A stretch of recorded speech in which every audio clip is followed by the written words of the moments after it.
تو معاملات پھر سپریم کورٹ کے پاس جاتے ہیں اور سپریم کورٹ کے فیصلے، آج سے چند ہفتے پہلے سپریم کورٹ کے فیصلوں سے ملک میں انتشار پیدا ہوتا تھا نا، اب نہیں ہوتا، اس لیے کہ جب فیصلے آپ عدل و انصاف کی بنیاد پر آئینی اور قانونی طریقہ کار کو بروئے کار لا کر کریں گے تو اس سے کنفیوژن ختم ہو گئی نا. بڑی عدالت کا بڑا فیصلہ. اب یہ وہ جو ناٹک اور وہ جو بات یہ کہ یہ سلسلہ کوئی آج سے نہیں چل رہا، یہ سلسلہ سالہ سال سے چل رہا ہے. یہ جو ناٹک اور جو کھیل کھیلے جا رہے تھے، اس کا سب سے زیادہ نقصان تو پاکستان کی معیشت کو ہوا ہے، پاکستان کو ہوا ہے، ان سیاستدانوں کو ہوا ہے، یہ نہیں ہوا. ہاں البتہ ایک بات میں کہتا ہوں کہ صدر صاحب کا ایک طرح سے وہ آئینی رول ہے وہ بھی بحال کر دیا. لیکن صدر صاحب پہ انہوں نے گلہ بھی کیا کہ صدر صاحب نے جب اسمبلیاں ٹوٹی تو پھر انہوں نے ڈیٹ کیوں نہیں تھی دی، اور صدر صاحب کنفیوز تھے، یہ مانا جائے. اور پھر بالآخر سجیسٹ کی تھی انہوں نے تاریخ، لیکن وزارت قانون کی جانب سے کہہ دیا گیا تھا نا جو ڈیٹ سجیسٹ کی تھی نا، اسے بھی انہوں نے کورٹ کے ساتھ مشروط کر دیا، اس کی مشاورت سے. اس کا مطلب فیصلہ پاکستان کی عدالت عظمیٰ نے کیا ہے اور پاکستان کی تمام پولیٹیکل فورسز نے اسے قبول کر لیا ہے. اچھی بات ہے. اب آگے کی طرف چلنا ہے. اب یہ بات ہے کہ یہ گیند آ گیا الیکشن کمیشن کی اور نگران حکومت کی کورٹ میں. 3-4 چیزیں بڑی امپورٹنٹ ہیں. ایک تو انتخابات کی آزادانہ اور منصفانہ حیثیت، دوسری لیول پلینگ فیلڈ، تیسری یہ کہ جی یہ جو بات کی جا رہی ہے نا کہ تیسری مرتبہ پرائم منسٹر یا چوتھی مرتبہ پرائم منسٹر، چور دروازے نہیں کھلیں گے. یہ بھی بات میں مسلسل آپ کو کہہ رہا تھا کہ جس طرح 2018 میں کھلے تھے اب وہ چیزیں نہیں ہوں گی، اس لیے کہ ایک پریشر آیا ہے پاکستان کے اداروں پہ بھی، اور اب ایک چیک بھی آ گیا.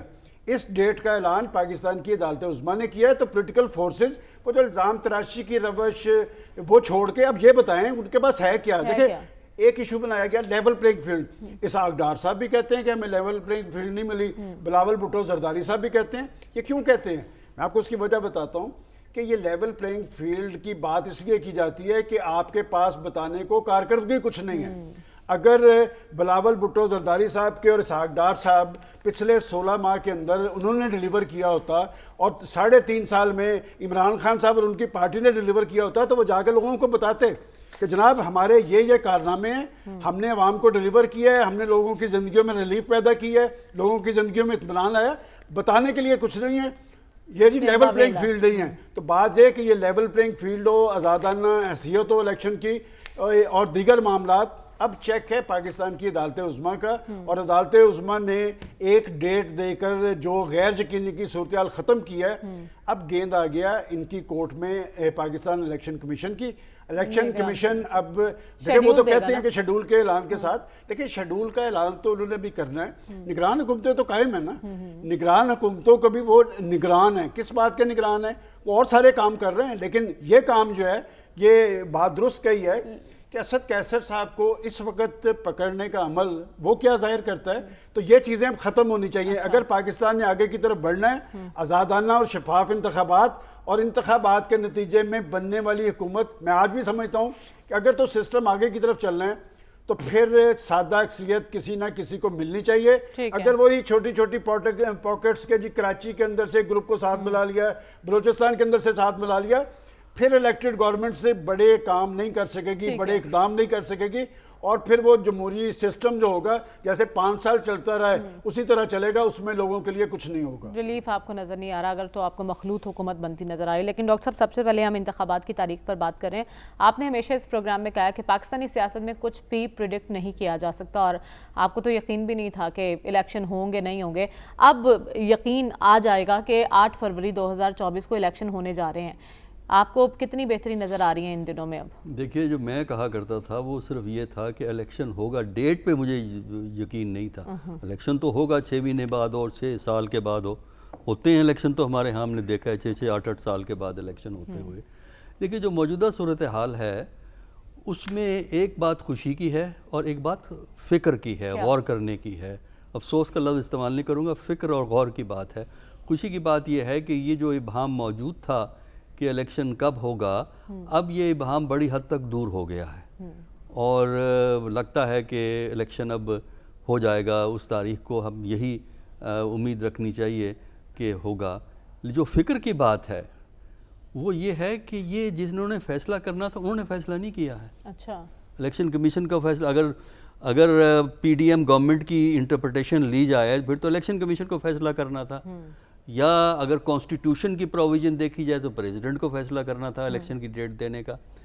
الیکشن کمیشن تو پلو ہی نہیں پکڑا رہا تھا کسی کو الیکشن کے بارے، اسی لیے تو شکوک پیدا ہوتے تھے۔ شکوک اس لیے پیدا ہوتے ہیں کہ جو لوگ ذمہ دار ہوتے ہیں اگر وہ اپنے کارکردگی میں کچھ ایسی چیزیں کریں جس سے کہ ابہام پیدا ہو تو سسٹم میں ابہام پیدا ہو جاتا ہے۔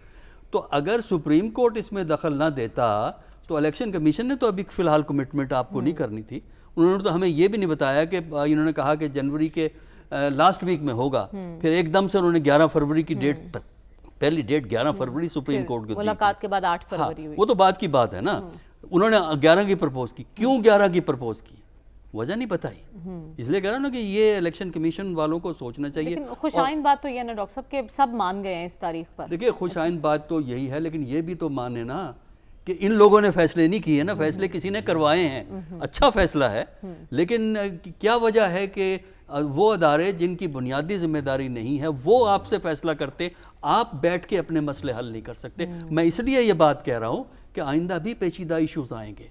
دیکھیں جب یہ الیکشن شیڈول اناؤنس ہوگا تو اس میں بڑی کنٹروورشل چیزیں ہوتی ہیں، مثلاً بھائی اس میں نومینیشن کے پیپرز فائل ہوتے ہیں تو اس پہ نومینیشن آپ ریجیکٹ کر دیتے ہیں، جس طرح ہم نے دیکھا ہے کہ وہ ماضی میں جس بنیادوں پہ نومینیشن پیپر ریجیکٹ ہوتے تھے وہ کافی کنٹروورشل بنیادیں تھیں۔ پھر اس کے علاوہ الیکشن کیمپین میں جھگڑے پیدا ہوتے ہیں، کتنی کس کو اپرچونٹی مل رہی ہے۔ کیمپیننگ کے دوران ذمہ داری کیئر ٹیکر گورنمنٹ پہ آتی ہے کہ کس طرح وہ ایکول اپرچونٹی کیمپیننگ کی پرووائڈ کرے۔ تو یہ وہ چیزیں ہیں اگر یہ ذمہ داری کا احساس نہیں کرتے ادارے خود اور یہ انتظار کرتے ہیں کوئی کان کھینچے گا تو کر دیں گے، اگر کوئی نہیں کرے گا تو اپنی ہم مرضی کریں گے، یہ غلط رویہ ہے۔ اور پھر یہ ہے کہ جو یہ پکڑ دھکڑ کی پالیسی اگر یہ چلتی رہی، جو کہ آج بھی ہم نے جس کا ایک نمونہ دیکھ لیا ہے، جس کا بھی تذکرہ ہو چکا ہے، تو اگر یہ پکڑ دھکڑ کی پالیسی چلے گی نا تو پھر الیکشن 8 فروری کو ہوں یا 8 مارچ کو ہوں وہ اپنی اہمیت کھو دیں گے۔ ٹھیک ہے، لہٰذا میرے نزدیک اگر آپ نے 8 فروری کو اس ملک میں استحکام کا دور شروع کرنا 8 فروری سے، تو موجودہ پالیسیز جو ہیں پکڑ دھکڑ کی ان کو آپ کو ختم کرنا یہ بڑا ویلڈ اگر آپ ختم نہیں کریں گے۔ انتخابات کی تاریخ سامنے آ گئی ہے، لیکن یہ انتخابات کس طرح سے قابل اعتبار ہوں گے اور اس کے نتیجے میں استحکام کیسے ممکن ہو پائے گا، اس پر ہم آگے جا کے بات کریں گے۔ لیکن اس سے پہلے صافی صاحب، سپریم کورٹ کی کوشش سے تاریخ تو سامنے آ گئی ہے، اب ہمارے پینل کی رائے یہی ہے کہ اب بال الیکشن کمیشن اور نگرانوں کے کورٹ میں ہے۔ جی بالکل، جو ذمہ دار ادارے ہیں الیکشن کے انعقاد کے تو یہی ادارے بنتے ہیں جس کا آپ نے تذکرہ کیا، لیکن دیر آئے درست آئے، ایٹ لیسٹ یہ تو ہوا کہ انتخابات کی ایک ختمی تاریخ ہمارے سامنے آئی، اور اس سے بہتر یہ ہوا کہ تمام سیاسی جماعتوں نے اس تاریخ کو قبول بھی کیا۔ اور اس حوالے سے میں جو سب سے بہتر بیان یا موقف سمجھتا ہوں وہ پاکستان تحریک انصاف کے وکیل علی ظفر صاحب کا جو بیان ہے، وہ کہہ رہے ہیں کہ یہ جو ہم ماضی سے اب نکلے، تمام سیاسی جماعتیں جو ہے آنے والے انتخابات کی تیاری کرے اور آنے والے پارلیمان کو یہ فیصلہ کرنے دے کہ آنے والے دنوں میں پھر جو الیکشن کا ڈیٹ دینا کس کا اختیار ہے اور کس ادارے کا اختیار نہیں ہے۔ یعنی ان کا یہی مطلب تھا کہ اب مفاہمت سے آگے بڑھنے کی کوشش کی جائے، اور جو وقتی طور پر جو تعطل پیدا ہوا یا جو الیکشن میں ڈیلے ہوا، اس بات کو اب بھول جانا چاہیے۔ جو رہی صحیح ہماری جمہوری نظام ہے، اس کو مضبوط ہونے کے لیے آگے بڑھنے کی اشد ضرورت ہے، اور یہ موقف تمام سیاسی جماعتوں کا ہونا چاہیے جو علی ظفر صاحب کا ہے۔ اس کے ساتھ ساتھ ایک دوسری بات یہاں پہ اہم کی گئی، جو ناٹک ماضی میں ہوا، واقعی وہ ناٹک نہیں ہونا چاہیے تھا، لیکن ہم نے یہ دیکھنا تھا کہ اس ناٹک کے کردار کون کون سے تھے۔ ان کرداروں میں صرف ایک ہی کردار، اگر وہ کردار جس کی طرف اشارہ ہے، تو اس پہ ایک ہی کردار تبدیل ہوا ہے. جسٹس بندیال صاحب کی جگہ پہ جسٹس قاضی فائز عیسیٰ آئے ہیں. صرف یہ ایک کردار چینج ہوا ہے, اور انہوں نے جب آئین اور قانون کی بالادستی کو قائم کرنے کے لیے اپنی اتھارٹی کو استعمال کیا, تو آج ہم تاریخ لینے میں کامیاب ہوئے ہیں. سیاسی جماعتیں جو عدالت کے سامنے پیش ہوئی تھی ان کا مدعا بر آیا ہے. اس پہ یہ بات ضروری ہے, دیکھیں صدر پاکستان کا کردار اس وقت بھی وہی تھا جو آج ہے. عدالت نے یہ قرار دیا ہے کہ یہ تو صدر پاکستان کو تاریخ کے لیے, جس طرح آج اٹارنی جنرل کے ذریعے ان کے دفتر سے صدر پاکستان کے دستخطوں کا لیٹر منگوایا گیا, اسی طرح کا اگر لیٹر وہ اس وقت بھی جاری کرتے اور سیاسی مصلحتوں کا شکار نہ ہوتے, یا جو پرانی عدالت تھی وہ سیاسی بنیادوں پہ فیصلہ نہیں کرتی, صرف پنجاب میں انتخابات پہ زور نہ ہوتا, اس وقت جو پختونخوا میں انتخابات کو نظر انداز کر کے صرف ایک صوبے ہی پہ اصرار تھا, اگر ایسا نہ ہوتا اور موجودہ بینچ جس طرح پورے ملک میں تمام صوبوں اور وفاق کی سطح پہ ایک ہی دن انتخابات کروانے پر اصرار کرتی رہی, اور اس کے لیے آئین اور قانون کا استعمال کرتے ہوئے, اس کی تشریح کرتے ہوئے تمام متعلقہ ادارے, الیکشن کمشنر جو آج دوڑا گیا ہے, تو پہلی والی عدالت اگر ان کی اسی قسم کی سرزنش کرتی اور اسی طرح آئین اور قانون کا ان کو ایک رستہ دکھاتا, تو شاید اس وقت بھی وہ ضرور ایسا کرتے. اس پہ اب دیکھیں ذمہ داروں کا تعین تو عدالت کا کام ہے کہ کس کو انہوں نے ذمہ داری یہ ڈالنی ہے کہ یہ جو تعطل پیدا ہوا, جو ہیجان کی کیفیت پیدا ہوئی, اس کے ذمہ داران کون تھے, وہ تو آنے والے وقت ہمیں خود ہی بتا دے گا. لیکن اس میں ایک جو مریم آپ کے حوالے سے جو ایک سوال بنتا ہے, ہم مردوں کو تو عدالت نے پابند کیا کہ ہم نے صرف اپنے گھر ہی میں یہ بات کرنی ہے, اپنے اہلیہ کے ساتھ یہ بات ہم کر سکتے ہیں, لیکن خواتین کیا کریں گی, وہ صرف اپنے مجازی خدا سے یہ بات ڈسکس کریں گی کہ نہیں ہم ان سے سن لیں گے, یہ بھی پابندی ہے. یہ میرے خیال میں تفصیلی فیصلہ جب آ جائے گا اس میں بھی اس کی وضاحت ہو جائے گی. اور ایک دوسری بات جو پتھر کی لکیر والی بات ہے, اب یہ پتھر کی لکیر اگر تاریخ کے حوالے سے ہے تو وہ تو عدالت نے تحریر کر دیا ہے, اس کو تو اس حد تک تو ہمیں سمجھ بات آ جاتی ہے. لیکن اگر یہ پتھر کی لکیر کا مقصد یہ ہے کہ ان انتخابات کے نتیجے میں پاکستان کی سیاست میں ٹہراؤ آ جائے گا اور پاکستان کی سیاست اور جمہوریت کا پہیہ چل کے ملک ترقی کے رستے پہ گامزن ہوگا, تو یہ کہنا اب بہت مشکل ہے. یہی ویلڈ پوائنٹ ہے جس پر میں آگے بات کرنا چاہوں گی کہ انتخابات کی تاریخ سامنے آ چکی ہے, لیکن کیا گارنٹی ہے کہ ان انتخابات کے بعد استحکام آ جائے گا. ایاز صاحب, ہم نے ساگڈر صاحب کو بھی سنا, وہ بھی کہہ رہے ہیں ہمیں ماضی میں لیول پلینگ فیلڈ نہیں ملی. بلاول بھٹو بھی یہ رونا رو رہے ہیں کہ ہمیں تو کبھی لیول پلینگ فیلڈ نہیں ملی. پی ٹی آئی کی یہ خواہش ہے کہ ہمیں لیول پلینگ فیلڈ دی جائے. آگے آنے والے انتخابات میں, انتخابی مہم میں, کیا ایک یہی بڑا ایشو نظر آئے گا, لیول پلینگ فیلڈ؟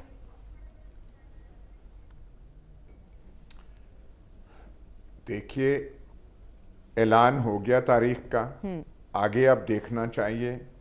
اور یہ جو ہے کہ بلاول وہ کہہ رہے ہیں اور فلانا کہہ رہے ہیں, جو موجودہ صورتحال ہے اس کو دیکھیے, اس کے بارے میں کھل کے رائے زنی نہیں کی جا سکتی. آپ بھی سمجھتی ہیں وجوہات, ہم بھی سمجھتے ہیں. یہ جو کسی کو معتوب ٹھہرانا, وہ جو سلسلہ ہے, اب اس کو تھوڑا سا ختم کرنا چاہیے. اور میں نے جیسے پہلے گزارش کی تھی, جو روح ہے سپریم کورٹ کے فیصلے کی نہیں, انٹرونشن کی, اس کو سامنے رکھنا چاہیے, اس کو آنر کرنا چاہیے. دیکھنا چاہیے کہ ایک بڑے تعطل کے بعد, بحران کے بعد, ایک بحرانی کیفیت کے بعد ہمیں ایک باہر نکلنے کا راستہ مل رہا ہے. ایک مطلب اچھی انٹرونشن سپریم کورٹ کی ہوئی ہے. سپریم کورٹ نے تمام معاملات تو حل نہیں کرنے, وہ تو قوم کو بتا رہے ہیں کہ یہ راستہ ہے, اس پہ چلیے. انتخابی ماحول, آزادانہ انتخابی ماحول فراہم کیا جائے. لیکن سلمان صاحب, ایک اہم سوال یہ بھی اٹھتا ہے کہ سیاسی جماعتیں کس حد تک سنجیدہ ہیں. آپ کی آج نواز شریف صاحب سے بھی ملاقات ہوئی ہے, وہ کس حد تک یکسو ہیں انتخابات کے حوالے سے؟ دیکھیں, نواز شریف صاحب تو ٹارگٹ ہو رہے تھے کہ ان کی آنے کی ٹائمنگ بڑی امپورٹنٹ ہے, اور وہ اقتدار میں آ رہے ہیں. وہ آج اور لوگ بھی تھے, میں نے تو ان سے پوچھا کہ جناب یہ پاکستان کے اندر جو بجلی کی قیمتیں ہیں اس پہ آپ کا کیا ہے؟ چونکہ آپ بھی وہاں پر بل لہرا رہے تھے مینار پاکستان پہ، انہوں نے بڑا کلیئر کٹ سٹانس لیا. انہوں نے کہا کہ دیکھیں ہمارے دور کے اندر بجلی وافر بھی تھی اور سستی بھی تھی. کیا وجہ ہے کہ یہ بجلی کے بحران سے جو الیکٹڈ گورنمنٹس ہیں وہ نہیں نبرد آزما ہو سکی؟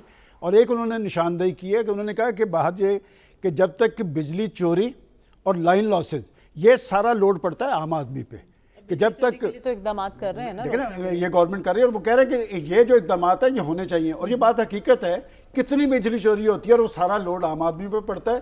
الیکشن کے حوالے سے وہ بھی یکسو ہیں، وہ یہ سمجھتے ہیں کہ الیکٹڈ حکومتیں ہی ملک کو بحران سے نجات دلا سکتی ہیں.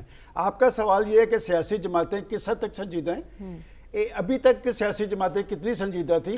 پاکستان کے اندر یہ جو تناؤ ہے، ٹکراؤ ہے، محاذرائی ہے، الزام تراشی ہے، گالی گلوچ ہے، یہ رجحان کب سے آیا ہے؟ اس سے پہلے دیکھیں دنیا کے اندر جو جمہوری معاشرے ہیں وہاں پر ہر پولیٹیکل پارٹی اپنا ایک پروگرام لے کے آتی ہے کہ ہم ہیلتھ کے اندر، ایجوکیشن کے اندر، ہاؤسنگ کے اندر یہ اصلاحات کریں گے، بے روزگاری کا. یہاں پر آپ دیکھ لیں کہ جو منشور وہ نعرے ہوتے ہیں، شخصیات امپورٹنٹ ہو گئی ہیں، پولیٹیکل پارٹیز پیچھے رہ گئی ہیں. میں سمجھتا ہوں کہ جب تک پولیٹیکل پارٹی سنجیدہ نہیں ہوں گی، آج ہم سارے بیٹھ کے قاضی فائز عیسیٰ کو ٹریبیوٹ پیش کر رہے ہیں نا. میں یہاں پر بیٹھ کے کہتا تھا نا کہ جناب یہ بندیال صاحب کی کورٹس پاکستان کو انتشار میں مبتلا کیا ہوا ہے. جب آپ کی ڈائریکشن درست ہوگی، جب ادارے اپنی بنیادی ذمہ داریاں ادا کر رہے ہوں گے. آج تو قاضی صاحب سب کو محبوب ہیں، آج پولیٹیکل فورسز بھی کہہ رہی ہیں قاضی صاحب کا فیصلہ درست ہے، اور سب پاکستان کی سپریم کورٹ کو سراہتے نظر آ رہے ہیں کہ وہ ادارے انہیں اپنی ساکھ کا خیال ہے.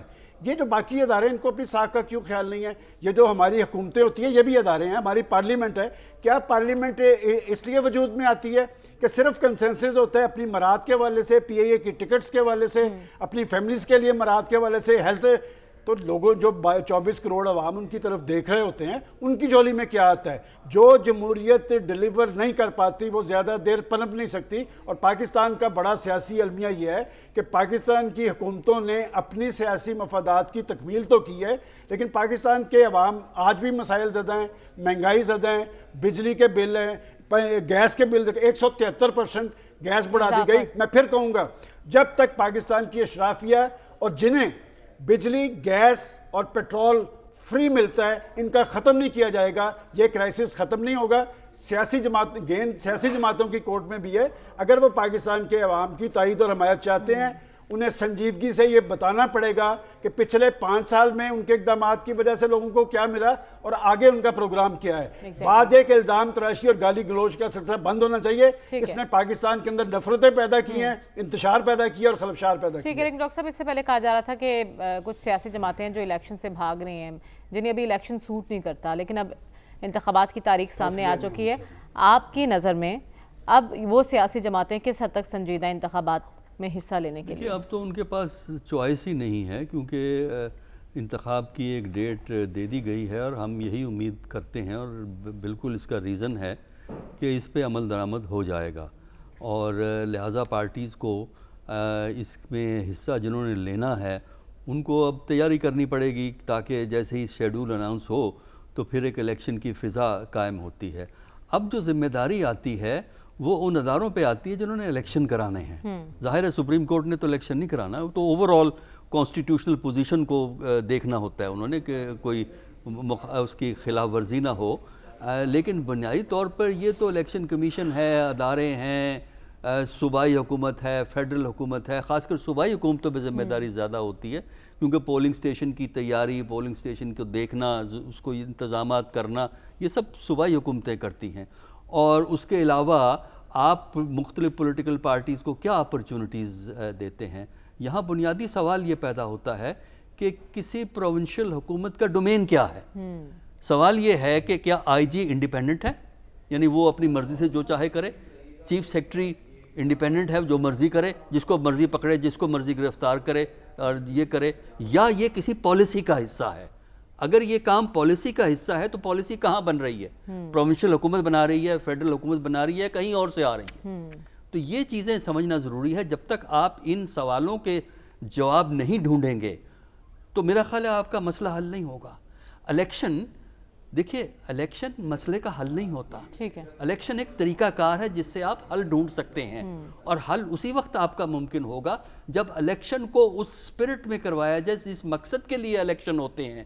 اگر الیکشن کا مطلب یہ ہے کہ آپ نے اس کو اس طرح مینیج کرنا ہے کہ خاص لوگوں کو برآمد کرنا ہے, جو پاکستان میں اکثر ہوتا رہا ہے, تو پھر الیکشن بے معنی ہو جائیں گے. اور اس سٹیج پہ پاکستان میں الیکشن کا بے معنی ہونے کا مطلب یہ ہے کہ آپ کی اقتصادی جو مسائل ہیں ان کے حل ہونے کا کوئی امکان ہی نہیں ہے. نہیں بڑھ سکیں گے. لیکن وہی بات ہے صاحب ابھی بھی بہت سے سوالات ہیں جو جواب طلب ہیں. انتخابات کے حوالے سے سیاسی جماعتوں کی سنجیدگی, اور کیا آپ کو الیکشن سے پہلے کوئی سیاسی صف بندی ہوتی نظر آ رہی ہے؟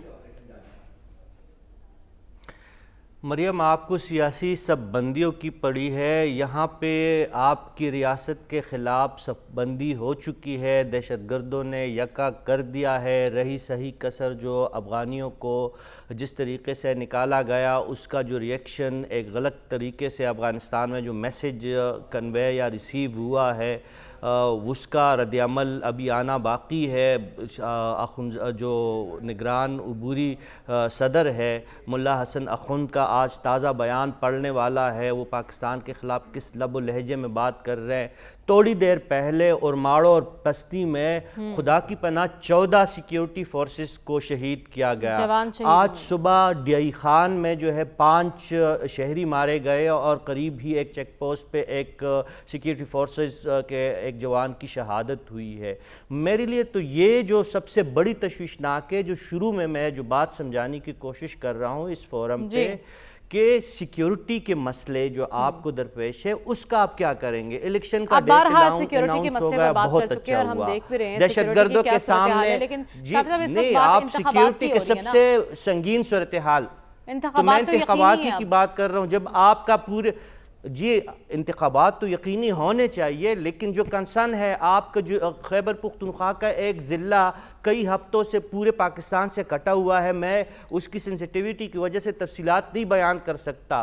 ان کے لیے آپ کی کیا اسٹریٹجی ہے؟ آپ الیکشن ضرور کریں, لیکن اس کے لیے جو ضروری انوائرمنٹ ہے وہ بھی الیکشن کمیشن اور متعلقہ اداروں کی ذمہ داری ہے کہ دیکھیں آپ کو کمپین کا کوئی ماحول فراہم کیا جائے. جو سیاسی جوڑ توڑ ہے وہ اپنی جگہ پہ ہوتی رہے گی. فراہمی آزادانہ, اور جب سیاسی جماعتیں الیکشن کیمپین کریں گی تو اس کی سیکیورٹی کی ذمہ داری, یہ تمام تر ذمہ داری اب نگرانوں پر آتی ہے. دیکھنا یہ ہے کہ وہ کس طرح سے ان مراحل کے جانب بڑھتے ہیں. ہمیں پروگرام میں آگے بڑھنا ہوگا اور بات کرنی ہے غزہ کی تازہ ترین صورتحال پر. اس بریک کے بعد اسٹے ود اس.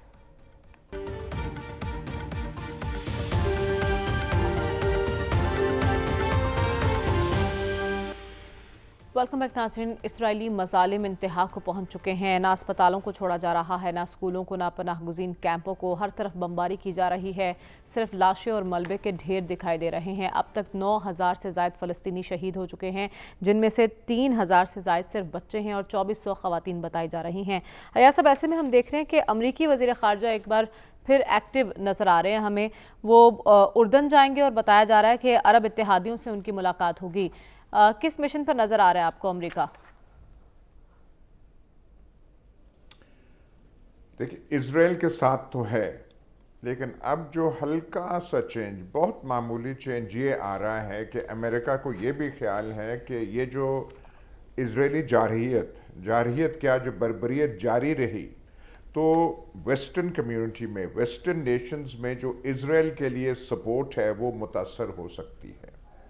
اور وہ کچھ, میرا خیال ہے کہ جو اندیے مل رہے ہیں وہ اسرائیلیز کو اور نیتن یاہو کو, جو بالکل ایک عجیب قسم کا آدمی ہے اور جس کی مخالفت اندرون اسرائیل بھی بہت ہے اور بڑھ رہی ہے, بتانے کی یہ کوشش ہے کہ اس طریقے سے اگر سویلین کیجولٹیز غازہ میں فلسطینیوں کی, حماس کی ہوتی رہیں تو پھر اسرائیل کی پوزیشن جو ہے وہ خراب ہو سکتی ہے. ایک تو بات واضح ہے کہ جارحیت, اگریشن وہ سب جاری ہے, لیکن ریزسٹنس جو ہے حماس کا وہ بھی قائم ہے.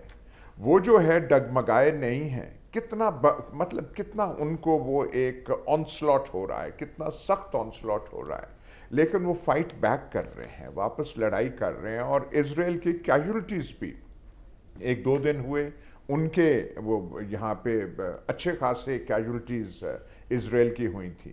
تو اور قطر جو ہے ساتھ ہی ساتھ اس ساری ڈیولپمنٹس کے ساتھ قطر جو ہے ان کے تھرو کچھ نہ کچھ پیچھے کوششیں ہو رہی ہیں کہ کچھ ہاسٹیج ریلیز ہو جائیں, کچھ سیز فائر کی طرف جائیں. نیتن یاہو کہتا ہے کہ جب تک ہاسٹیجز ریلیز نہیں ہوں گے سیز فائر اسرائیل نہیں مانے گا. تو کم از کم وہ سیز فائر کی بات جو ہے ان کے لبوں پر آ تو رہی ہے. یہ جو کوشش کر رہے ہیں کہ ایک ہی طریقے سے وہ چلتے جائیں اور اس کے کوئی کانسیکوینسز نہیں ہوں گے, یہ اسرائیل کے لیے مشکلات پیدا کر رہی ہیں. لیکن دیکھتے ہیں کہ آگے جا کے کیا. فی الحال تو ٹیسٹ ہے. ہاں ایک اور چیز, آج حسن نصر اللہ نے پہلی بار جب سے یہ جنگ شروع ہوئی ہے, میں نے ان کا وہ ڈیٹیلز مجھے نہیں پتا کہ انہوں نے کیا کہا ہے, لیکن انہوں نے یہ شاید کہا ہے کہ حزب اللہ کی طرف سے ناردرن اسرائیل میں ایسکیلیشن تھوڑی سی ہو رہی ہے, وہاں پہ پریشر بڑھ رہا ہے. وہ جو ایک پاسبلٹی ہے کہ وار ایکسپینڈ ہوگا, وہ پاسبلٹی ہے اب تک. لیکن فی الحال حماس جو ہے اسرائیل کے سامنے ڈٹ کے کھڑا ہے. اتنی بربریت برداشت کر کے بھی مطلب ان کی ہمت کو داد دینی چاہیے کہ پھر بھی وہ حماس جو ہے ریزسٹنس اپنی کر رہا ہے. ٹھیک ہے. تو جیسا کہ ایاز صاحب نے بیک گراؤنڈ بیان کیا کہ یرغمالی بتائے جا رہے ہیں وہ جنگ بندی کی راہ میں رکاوٹ ہے, لیکن امریکہ اگر چاہے تو یہ جنگ بندی نہیں ہو سکتی. سلمان صاحب دیکھیں, سب سے پہلے تو آپ نے امریکی وزیر خارجہ کی بات کی کہ وہ اپنا ایک بڑا رول ادا کر رہے ہیں. آپ کل کے اخبارات اٹھا کے دیکھیں, وہ امریکہ کے اندر کسی تقریب میں گئے, وہاں امریکن اٹھ کے کھڑے ہو گئے کہ جناب یہ جو اسرائیل درندگی کر رہا ہے اس پہ آپ کہاں پر کھڑے ہیں. اور انہوں نے کہا کہ یہ فلسطینی بچے جو ہیں یہ انسان ہیں, یہ خواتین جو ہیں انسان ہیں, اور یہ جو قتل عام ہو رہا ہے اس پہ آپ اپنا موقف جو آپ نے لیا ہے اس پہ نظر ثانی کریں. تو یہ جو ایک بات تھی کہ جی یہ سمجھتے تھے کہ حماس کے چند ہزار لوگ ہیں اور اسرائیل کی پشت پہ کھڑا امریکی استعمار یہ سمجھ رہا تھا کہ ان کو وہ روئے زمین سے ہی ختم کر دیں گے. وہ لوہے کا چنا ثابت ہوا ہے حماس. اور میں آپ کو پہلے بھی یہاں بتا چکا ہوں کہ جس فورس میں 75% جو لوگ ہوں رضاکار ہوں وہ یتیم ہوں, اس لیے کہ ان کی فیملیز قتل عام ان کا کر دیا گیا ہے, تو وہ تنگ آمد بجنگ آمد. لیکن پھر ہم یہ بات کریں گے کہ جو جہاں سے توقع ہونی چاہیے تھی وہ تو عالم اسلام ہے, اور یہاں پر عرب نیشنلزم کیوں کر سامنے نہیں آ رہا کہ بات یہ کہ یہ فلسطینی کون ہے.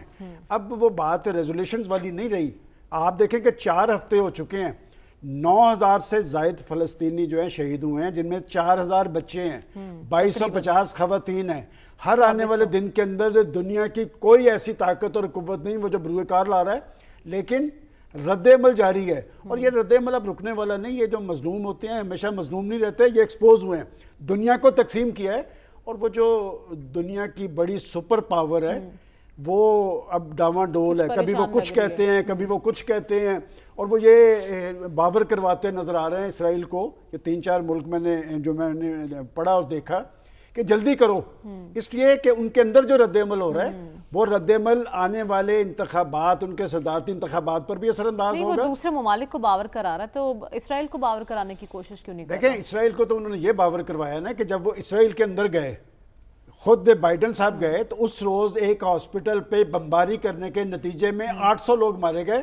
اس نے کہا کہ ہم غیر مشروط طور پہ اسرائیل کے ساتھ ہیں, اس میں کوئی دو آرا نہیں ہے. اور اب بھی آپ دیکھیں کہ وہاں پر جو کچھ وحشیانہ بمباری کی جا رہی ہے کہ غزہ میں 35 ہاسپٹلز میں سے 17 جو ہے وہ صفحہ ہستی سے مٹ گئے ہیں. اور وہاں پر جو پناہ گزینوں کے کیمپ پہ کبھی دنیا میں کسی جنگوں میں ایسے دیکھا ہے, ماضی کی تاریخ پر نظر اٹھا کے دیکھیں تو جنگ عظیم میں جو لاکھوں لوگ تھے وہ مارے گئے تھے, لیکن اس وقت انسانیت غاروں میں چلی گئی تھی.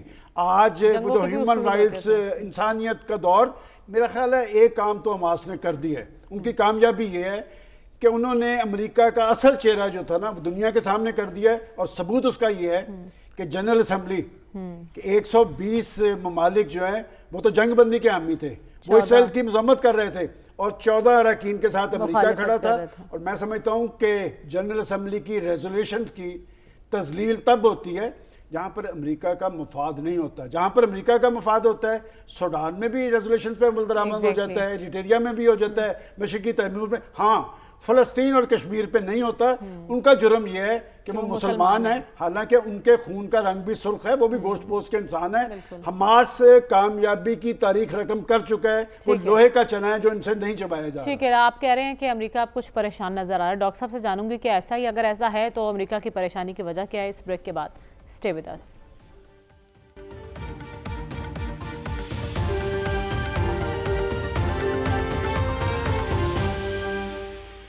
ویلکم بیک ناظرین. غزہ کی صورتحال پر ہم بات کریں. ڈاکٹر صاحب، امریکی وزیر خارجہ کی ملاقاتیں کیا ان کی پریشانی ظاہر کر رہی ہیں؟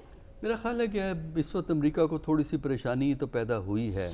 دیکھیے، امریکہ نے جو انہیں مارجن دیا تھا یہ بربریت کرنے کا، اس کے 2 اضافی مقاصد تھے جو پہلے کبھی نہیں ہوئے. ماضی میں جو مقصد ہوتا تھا غزہ میں کارروائی کا، اسرائیل کا، وہ ہوتا تھا کہ حماس کا نقصان پہنچایا جائے، ڈیمیج کیا جائے. اس دفعہ 2 ایڈیشنل مقاصد تھے ان کے. پہلے تو یہ تھے کہ حماس کو ختم کیا جائے، جو کہ ہمیں پتہ تھا کہ یہ ایسا نہیں ہو سکتا، کیونکہ حماس کی روٹس بہت سٹرونگ ہیں، ہر بچہ حماس کے ساتھ ہے غزہ کے اندر. دوسرا ان کا مقصد یہ تھا اسرائیل کا کہ اتنا تشدد اور جبر کیا جائے کہ یہ علاقہ خالی ہو جائے، ان میں سے بیشتر لوگ چلے جائیں تاکہ ہم ان پہ قبضہ کر کے اپنی ان کو اسرائیلیوں کو یہاں آباد کرتے ہیں. وہ مقصد بھی نہیں ہوا. اچھا، اس کے لمبا ہونے کا نقصان یہ ہوا ہے امریکہ کے اندر کہ جو پبلک ری ایکشن ہے، خاص کر یعنی اس میں کرسچنز بھی ہیں، جیوز بھی ہیں، مسلمز بھی ہیں، لیکن زیادہ امپیکٹ ہوا ہے جو مڈل ایسٹ کے لوگ ہیں، کیونکہ مڈل ایسٹ میں حکومتیں کچھ کریں، عام آدمی فلسطینیوں کے ساتھ ہے، عام آدمی حماس کے ساتھ ہے. یہ سب ووٹر ہیں امریکہ کے اندر. دیکھیے، مڈل ایسٹ کے اور مسلمان ووٹر میں ایک ناراضگی ہے، اور ناراضگی اس لیے پریشان کن ہے حکومت کے لیے کہ اگلا سال پریزیڈنشل الیکشن کا ہے اور اس کی پرائمریز جو ہیں فروری سے شروع ہو جائیں گی. تو اس لیے ان کو وری ہے کہ اگر یہ ظلم چلتا رہا تو یہ ووٹ جو ہے نا ڈیموکریٹ سے یعنی بائیڈن سے شفٹ ہو کے کہیں اور نہ چلا جائے. اور دوسرا جو امریکہ کو کنسرن ہے وہ یہ ہے کہ یہ کہیں جنگ پھیل نہ جائے، کیونکہ اس کے پھیلنے سے نقصان 2 قسم کا ہوگا. جو بہت سی امریکہ کی ہمدرد حکومتیں ہیں ان کا مستقبل خطرے میں ہو جاتا ہے، اور جو امریکہ کے مفادات مڈل ایسٹ کے اندر ہیں وہ ٹارگٹ ہونے کا خطرہ ہوتا ہے. اس کی وجہ سے لہٰذا ان کی کوشش یہ ہے کہ اسرائیل کو ریسٹرینٹ کی تھوڑی سی ایڈوائس کی جائے، اور عرب ملکوں کو یہ تسلی دی جائے کہ ہم کوشش کر رہے ہیں، تم جو ہو کوئی ایسی حرکت نہ کرنا جس سے یہ جنگ پھیل جائے. تو اس کا ہے. لیکن میرے نزدیک عرب ملکوں کو جو عزت کرنا چاہیے، جو ان کا فارن منسٹر آ رہا ہے، ان سے یہ کہیں کہ یہ جنگ کو فوری طور پر رکوایا جائے، ورنہ سارے عرب ملک مل کے امریکہ سے اپنے ریلیشن شپ کو ڈاؤن گریڈ کر دیں گے. ایسا ہو سکتا اگر مطلب ان کی طور طریقے تو نظر نہیں آتے، لیکن اگر امریکہ پہ پریشر ڈالنا ہے تو ایک پریشر تو امریکی ووٹر کا ہے، مسلم اور مڈل ایسٹرن ووٹر کا، جس کی وجہ سے وہ پریشان ہے. دوسرا پریشر ان پہ یہ آتا ہے کہ اگر عرب ملک مل کے یہ فیصلہ کر لیں کہ ہم ریلیشن شپ کو ختم نہیں کرنے کی میں بات نہیں کر رہا، ڈاؤن گریڈ کرنے کی بات کر رہا ہوں. ختم میں اور ڈاؤن گریڈ میں ڈپلومیسی میں بڑا فرق ہوتا ہے.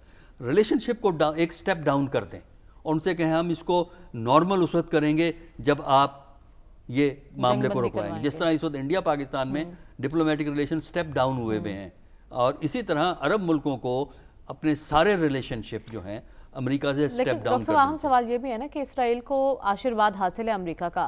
امریکہ جو عرب ممالک کے پاس سمجھانے کی کوشش کرنے کے لیے جا رہا ہے، اسرائیل کو کیوں نہیں سمجھا رہا؟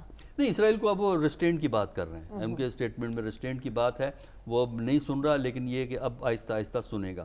لیکن دوسری طرح عرب ملکوں کی طرف جا رہے ہیں. عرب ملکوں کو سٹینڈ لینا ضروری ہے، اور تاکہ امریکہ کو پتہ لگے کہ کاسٹ صرف ووٹ کی نہیں، کاسٹ امریکہ کے جو مڈل ایسٹ میں مفادات ہیں وہ بھی نقصان میں چلے جائیں گے. تبھی جا کے امریکہ کی پالیسی بدلے گی. امریکہ کی پالیسی ایتھیکل اصولوں پہ نہیں بدلتی. امریکہ کی پالیسی بدلتی ہے جب ان کو واضح طور پر کنکریٹ نقصانات ہوتے ہیں، ان کے مفادات ڈیمیج ہوتے ہیں. لینے کی ضرورت ہے اور وہ کچھ پریشرائز کر سکتے ہیں اپنے اقدامات سے، اپنی پالیسی سے. صاحب آپ کی نظر میں جنگ بندی میں اس وقت رکاوٹ سب سے بڑی کیا ہے؟ دیکھیں سب سے بڑی رکاوٹ تو ظاہر ہے اسرائیل کی ایگریشن ہے، اسرائیل کی ہٹ درمی ہے، طاقت کا جو انہیں زغم ہے وہ ہے، امریکہ کی پشپنائی ہے۔ دیکھیے اب امریکہ کی ہم بات کر رہے ہیں، ٹونی بلنکن کا آج تازہ بیان ہے جس میں انہوں نے نہ صرف اسرائیل کے ان ظالمانہ حملوں کی ایک دفعہ پھر توثیق کی، تائید کی، بلکہ انہوں نے یہ بھی کہا کہ جب تک اسرائیل چاہے اور اپنی سلامتی کو وہ جب تک محفوظ نہیں سمجھتا تب تک انہیں حق حاصل ہے کہ وہ غزہ اور آس پاس علاقے ملیامید کرے۔ یہ جو ان کا یہ رویہ ہے یہ سب سے بڑی رکاوٹ ہے، لیکن اس کا ایک جو بھرپور جواب آج ملا ہے، ایک تو حماس تو میدان میں ڈٹی ہوئی ہے اور اپنے جانوں کا نذرانہ دے کے تاریخ میں نام رقم کر رہی ہے یہ تنظیم اور ان کے سرفروش، لیکن اس کے ساتھ ساتھ جو سید حسن نصر اللہ ہے ان کی جو آج بیروت خطاب ہے اس میں لرزہ طاری کر دیا ہے، نہ صرف اسرائیل کے اندر بلکہ مغرب کے اندر۔ لیکن انہوں نے مختصر اور جامع تقریر کی۔ ایک بات تو حسن نصر اللہ نے بالکل واضح کی کہ دیکھیں یہ کوئی کوآرڈینیٹو ایفرٹس نہیں تھا، یہ فلسطینیوں کا حق دفاع کا اور فلسطین جس ظلم و بربریت کا نشانہ تھے اس کا جواب ہے، یہ کوئی علاقائی لڑائی نہیں ہے، یہ حریت کی لڑائی ہے۔